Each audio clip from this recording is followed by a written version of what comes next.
Founder છું. કઈ રીતે કાઉન્સિલ કામ કરશે બેઝિકલી અહીંયાની જે નાના બિઝનેસમેન છે, અમારો આશય એ છે કે નાના બિઝનેસમેન ઓનલાઈન કામ કરે છે, પણ એક વખત ફિઝિકલ ફેસ ટુ ફેસ ભણીને પણ ત્યાં કામ કરે. એના માટે નેટવર્કિંગ આખો પ્લેટફોર્મ કરેલું છે. આખો રોડ મેપ કઈ રીતના તૈયાર કરવામાં આવ્યો છે બંને દેશો વચ્ચે અને શું રહેશે કામગીરી? 11 તારીખથી 11 સપ્ટેમ્બરથી લઈને 20 સપ્ટેમ્બર સુધીનો અમારો આખો પ્લાન છે અને એ ઇવેન્ટ આખી થઈ રહી છે. રોડની અંદર વાત કરીએ તો બેઝિકલી નેટવર્કિંગ એની અંદરથી થશે કે જે લોકો સાથે ત્યાંના બિઝનેસમેન છે, ઉદ્યોગપતિઓ છે, એ લોકો સાથે મીટિંગ રહેશે એમની. સરકાર સાથેની જે વાત કરીએ તો એમનું ધોરણ બાકી છે અમારું અહીંયા. એ તો વાઇબ્રન્ટ ગુજરાત એની સાથે ડિસ્કશન ચાલી રહ્યું છે. બિઝનેસ સમજો વાત કરીએ તો એનો બિઝનેસ વધારવા માટે તેને જે બેનિફિટ રહેશે એ વસ્તુનો રહેશે એની અંદર. ત્રિવેદી છે. I am the executive director of cage management private limited અને હું ઇન્ડો કેનેડા બિઝનેસ કાઉન્સિલની પ્રેસિડેન્ટ છે.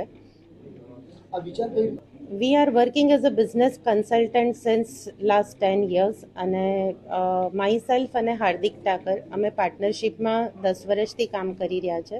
So business consultant as a business consultant અમારા પાસે બહુ બધા બિઝનેસીસ આવે છે જેમને ઓવરસીઝ એક્સપાન્ડ કરવું હોય છે.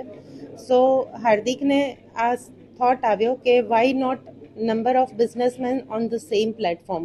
એ લોકોને એક જ પ્લેટફોર્મ પર આપણે ભેગા કરીએ અને એ લોકોને એક ઓપોર્ચ્યુનિટી આપીએ કે જેનાથી ને બિઝનેસ એક્સપાન્શન થઈ શકે.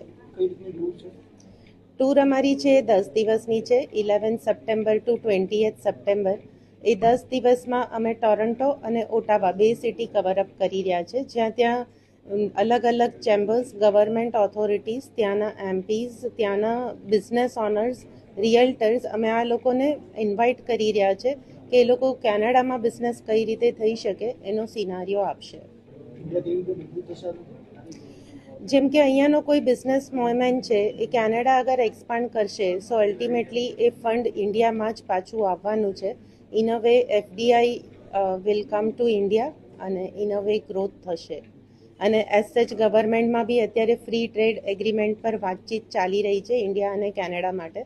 સો એ રીતે ખાસું સ્ટ્રોંગ થઈ શકશે અને કદાચ તમને લોકોને ખ્યાલ જ હશે કે મોદીજીએ પણ હમણાં પિયુષ ગોયલને આ જ રીઝનથી કેનેડા વિઝિટ પર મોકલ્યા હતા અને એમની ટૂર એ પણ બિઝનેસ ઓનર્સને લઈને ગયા હતા. તો એમની ટૂર પણ ઘણી બધી સક્સેસફુલ રહી છે.